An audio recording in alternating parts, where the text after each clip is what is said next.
Yo guys, we're gonna be watching a scary video today. Let's go. Horror Nights presents 3 true scary school lockdown horror stories. Number 3, the Dunbar High School Killings. On January 29, 2003, Dunbar High School in Washington, D.C. was practicing a school lockdown. Once the lockdown drill started, the students and teachers hid under their desks. But after 10 minutes, they were restless. After 15 minutes, there was still no announcement that the drill was over. So some teachers just turned the lights back on and went back to teaching. However, one teacher decided to see what was going on. So she walked towards the main office, and she made a horrible discovery. One of the vice principals, 43-year-old Stacy Fields, was found murdered in the hallway. Her throat had been slashed so deeply that she was nearly decapitated. Sadly, the other 2 vice principals and the principal were all found dead in different hallways of the school. They had all been stabbed or hacked to death. The police were called and they reviewed the CCTV footage. When they watched it, they saw 4 figures dressed in black come out of hiding. For example, one was hiding in the janitor's closet, and another one of them was in the washroom.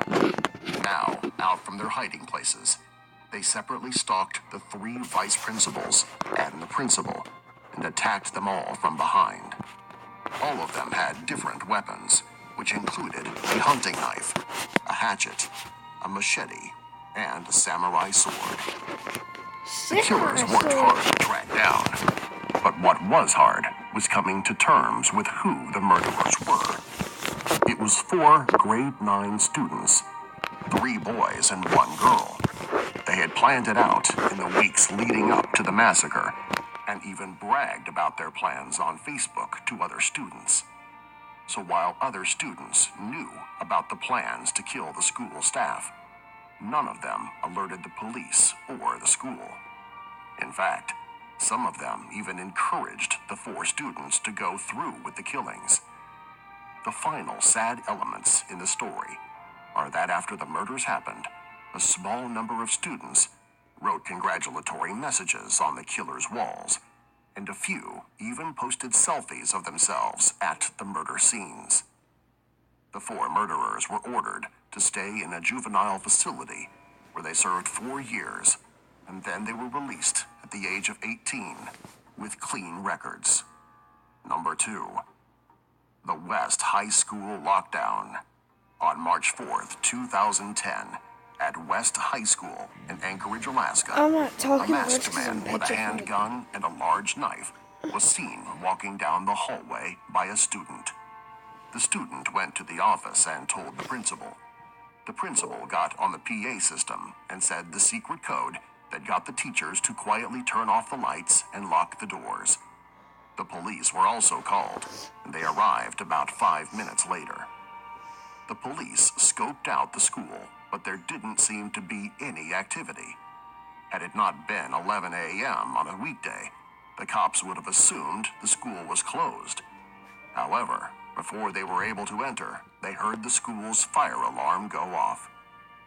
During lockdown drills, the students learned that if the fire alarm goes off during a lockdown, they are to flee, because there actually might be a fire or a bomb.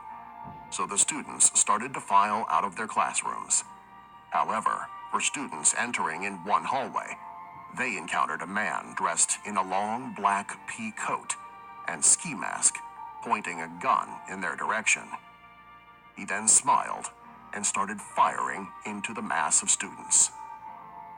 The students ran in the opposite direction of the shooter, and when the first couple of students got to the end of the hallway, they fell backwards like they had hit an invisible wall.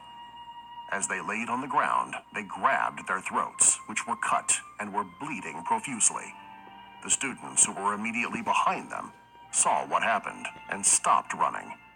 Someone had placed a wire across the hallway at neck level. However, not everyone saw what happened, and 3 more students slammed throat first into the wire.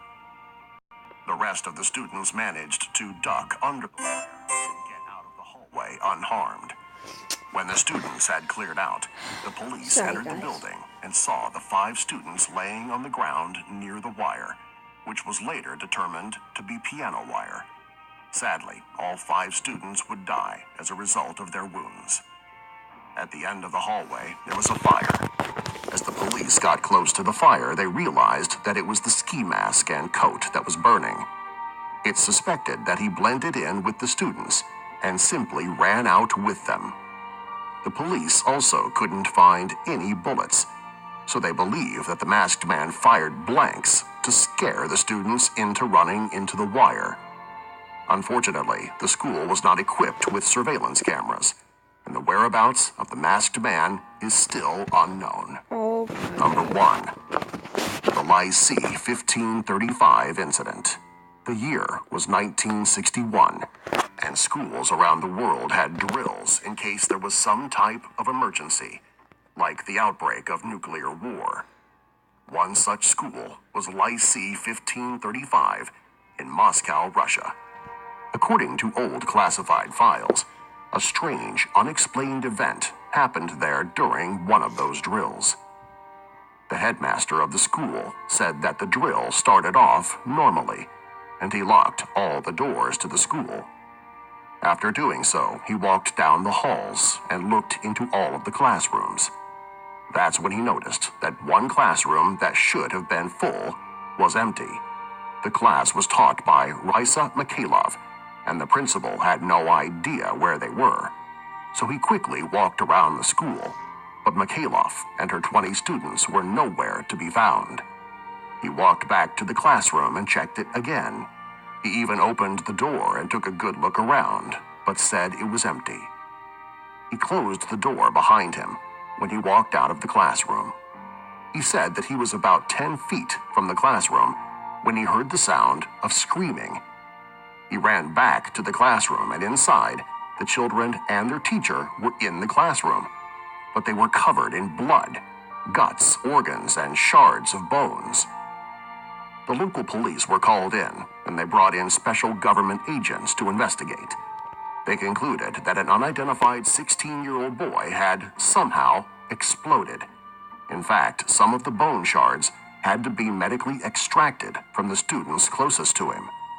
However, what their investigation didn't turn up was an explanation for what caused the young boy to explode. They didn't think it was spontaneous combustion because there were no signs of a fire. It was as if the boy had violently burst. The government agents asked the teacher what happened before the boy burst and where the class was when the headmaster looked into the room. The teacher swore that she and the students were in the classroom before the drill started, and they didn't leave it. However, she couldn't remember the drill starting. She said that she was teaching math, and then the next thing she remembered was a loud pop, and this was followed by the warm splash of blood and bone bits hitting her. Then suddenly, everyone was screaming. The agents interviewed all the students one-on-one, and they all gave the same response.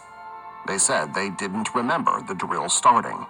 They said they were studying math, and then, suddenly, they were hit with the blood and guts of their classmate. The government agents ordered the students and staff not to talk about the incident. At the time, they thought that the exploding boy may have been caused by some American weapon. But today, they're not sure because no weapon like that has ever been developed.